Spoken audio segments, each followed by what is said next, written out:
गंगा नदी के किनारे एक महान राजा थे जिनका नाम था शांतनु। वो हस्तिनापुर के सम्राट थे।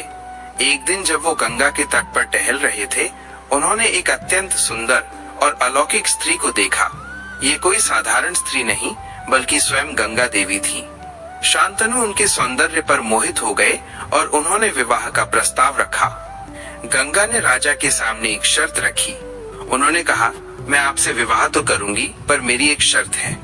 आप कभी मुझसे ये नहीं पूछेंगे कि मैं क्या कर रही हूँ, और न ही मेरे किसी भी काम पर सवाल उठाएंगे। जिस दिन आप ऐसा करेंगे, उसी दिन मैं आपको छोड़कर चली जाऊंगी। शांतनु ने शर्त मान ली, क्योंकि उनका प्रेम इस शर्त से कहीं बड़ा था।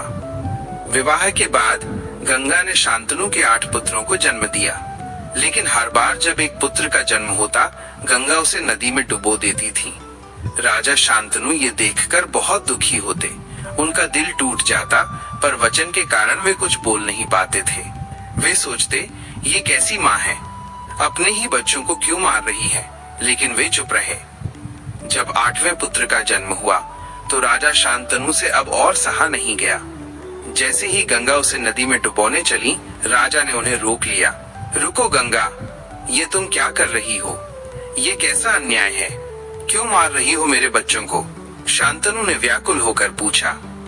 गंगा ने एक गहरी सांस ली और शांतनु को बताया, राजन, मैंने आपको पहले ही बताया था कि आप मेरे किसी भी कार्य पर प्रश्न नहीं उठाएंगे। आपने अपना वचन तोड़ दिया है। अब मुझे जाना होगा। गंगा ने शांतनु को बताया कि उनके ये 8 पुत्र वास्तव में 8 वसु थे, जो ऋषि वशिष्ठ के श्राप से धरती पर जन्मे थे। उन्होंने श्राप से मुक्ति पाने के लिए गंगा से कहा था कि वो उन्हें अपने गर्भ में धारण करे और फिर उन्हें तुरंत मृत्यु दे दे, ताकि वे जल्दी श्राप से मुक्त हो सकें।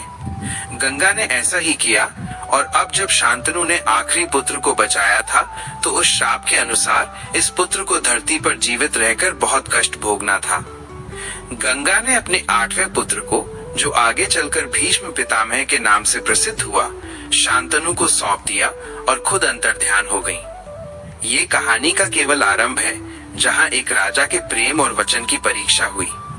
आने वाले एपिसोड में हम जानेंगे कि कैसे इस बालक ने एक ऐसा भयानक प्रण लिया, जिसने पूरी हस्तिनापुर के इतिहास को बदल दिया।